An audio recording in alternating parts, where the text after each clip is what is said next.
In the NBA playoffs this season, the Celtics have looked seemingly unstoppable. In this series, White with a shot fake and drives and throws it down. Throughout the first 3 rounds, they've enjoyed some favorable matchups, facing teams that were not only less talented, but also struggling with injuries. But despite that seemingly easy road to the finals, make no mistake about it, this Celtics team is legit. Wanting it, gets it inside. Tatum across the lane, count it, and a foul! Banks it home! I mean, look at the facts. The Denver Nuggets managed to gentleman sweep a team led by one of the all-time greats. Then the Timberwolves outplayed the Nuggets. After that, the Mavericks breezed past the Timberwolves. And now, the Celtics are showing that they're in a league of their own, making the Mavericks look completely outclassed. With 64 wins, the Celtics are tied as the 25th best team in NBA history. And honestly speaking, their dominance over the Mavericks reminds me of the classic 2017 and 2018 Warriors versus Cavaliers matchups. A battle between 2 great teams, yet one clearly holding the upper hand. Season he's had. Brown goes inside! Oh, what a slam from Jaylen Brown! What has the media's response been to all this? Well, believe it or not, the media has been trying to create a rift between the 2 Celtic stars, Jason Tatum and Jaylen Brown, trying to create a little Korean soap opera drama.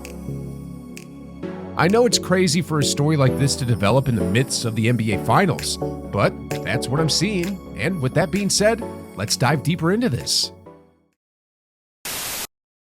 This all began after the Celtics swept the Pacers in the Eastern Conference Finals and when Jaylen Brown was awarded the Larry Bird Eastern Conference Finals MVP. In that series, if you break down the stats, Tatum outperformed Brown in points, rebounds, and assists. However, what likely swayed the voters was Brown's scoring efficiency and his knack for hitting crucial shots at critical moments, starting right from Game 1. Free, throwing in the corner, Brown fakes, fires up the 3, bang! As a result of this, the voters favored Brown, awarding him the MVP honors. Now, just before the award was announced, however, it appeared that Tatum expected to win, and from there, the media quickly jumped on his reaction, suggesting he seemed somewhat unhappy. We're surprised, and there was a lot of chatter online yesterday, to whatever degree this is important and relevant, about Jason Tatum's reaction. When Jaylen Brown wins that award, and the moment that it happens, the rest of the team just goes crazy. And you were talking about it in our meeting earlier this morning. They all were so genuinely, look at them, they're all so genuinely excited for him. And you did not seem to think that it was mirrored in Jason Tatum. Honestly, I think the Celtics dodged a bit of a bullet with the way the award was announced, as there was no dramatic build-up. I mean, they pretty much just announced the winner as straightforwardly as one possibly can. It is my honor and it's my privilege, Jaylen Brown. Imagine if there had been a build-up showing Jason Tatum walking up to receive the award, only for the announcer to call out Jaylen Brown's name at the last moment. Now that definitely would have sparked more controversy. But regardless, Jason Kidd, the head coach of the Mavericks, took notice of this situation. Now, Kidd isn't just any NBA coach. As a former NBA Rookie of the Year, a 5-time All-NBA First-Team honoree, and a champion, he deeply understands the subtleties of the game, even to the extent of orchestrating scenarios like having his players accidentally bump into him to spill his drink just to get an extra timeout. Taking a drink and whoa. Anyway, after the Mavericks were soundly beaten in Game 1 with a performance far below expectations, Jason Kidd had an interview, and that's where he made his clever move and said, "What makes going against a guy like Jaylen so challenging?" Well, Jaylen's the best player, so... Now, it's clear to everyone, Kidd's comment was a mind game. And to see the bigger picture here, just remember that Jason Tatum has always been the standout star of the Celtics. I mean, both of them are incredible players, but here's the thing. Tatum is a perennial MVP candidate, while Brown has never been a part of that discussion.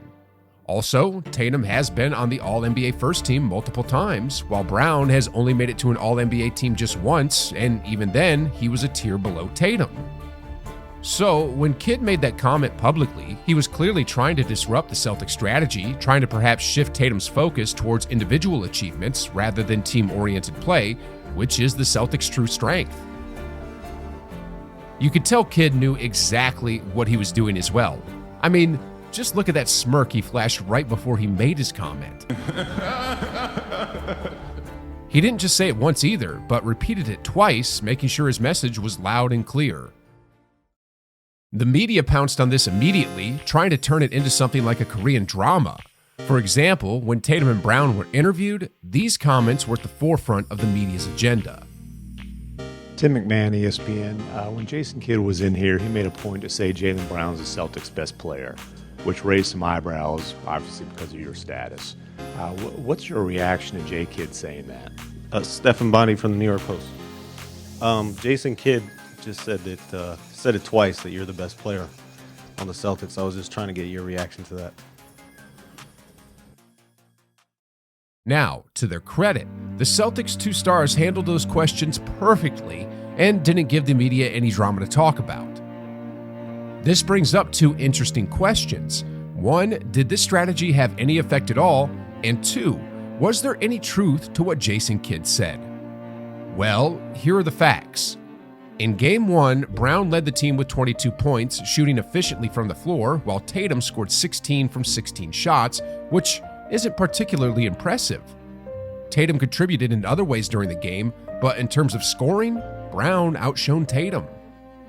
After Kidd made his remarks and the media had their field day, Game 2 rolled around. The Celtics once again displayed a solid team effort, but it seemed, perhaps just to me, that Jason Tatum was pushing a bit harder than usual to score more points. For example, there were a few isolation plays, particularly towards the end, where it seemed like Tatum was determined to leave his mark on the game. Checking the stats, you could see Tatum increased his field goal attempts from 16 to 22, which may suggest that he tried to have a bit more of the spotlight. But regardless of Tatum's increased shooting, the Celtics still secured the win, so it didn't stir up any controversy. So at this point, to say Tatum feels jealous of Brown or is trying to make sure he stays as the best player in the organization is just overreacting. Now, on to question number 2. Is there any truth to what Jason Kidd said? Could Jaylen Brown actually be the Celtics' best player? Honestly, accolades aside, there's some truth to this. Most basketball fans would agree that Tatum is the more talented of the two. Watching him play, he's smoother, has a deeper bag, and just seems more complete overall. Brown, on the other hand, excels in drive and athleticism. He has more of a physical presence, which allows him to impose his will on games more effectively than Tatum. Then, to add more nuance to this, during the 2024 regular season, Tatum was clearly the better player across the board. He led in points, rebounds, and assists, with efficiency rates about equal to Brown's. So it's a no-brainer why he has so much more accolades. In the playoffs, however, where the game becomes much more physical, the numbers tell a different story. I mean, Tatum still leads in basic statistics, the kind everyone sees on the box score, but when you look at scoring efficiency, Brown is clearly ahead by a mile. So when Jason Kidd made his comment, there was some truth to it.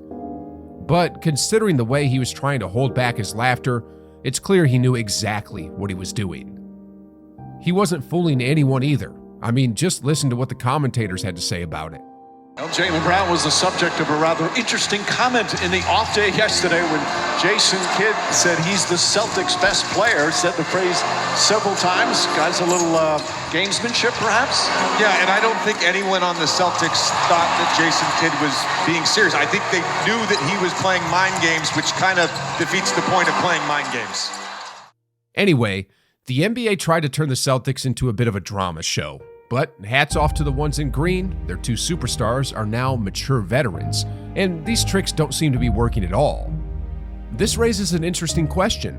Has this ever worked? Has the media ever managed to split NBA teams apart? Well, the answer is absolutely.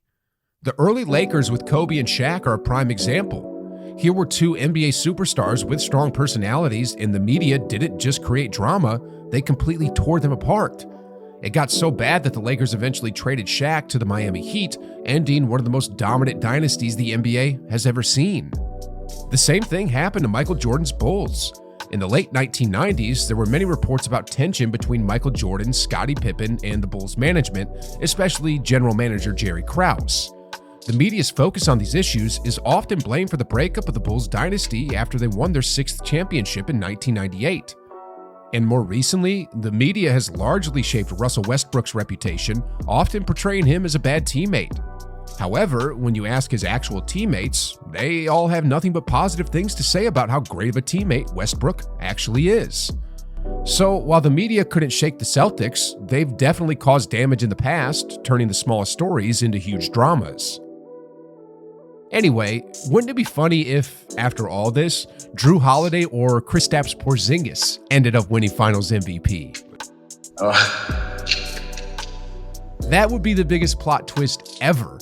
But seriously, these Celtics look like one of the best teams I've seen in a while.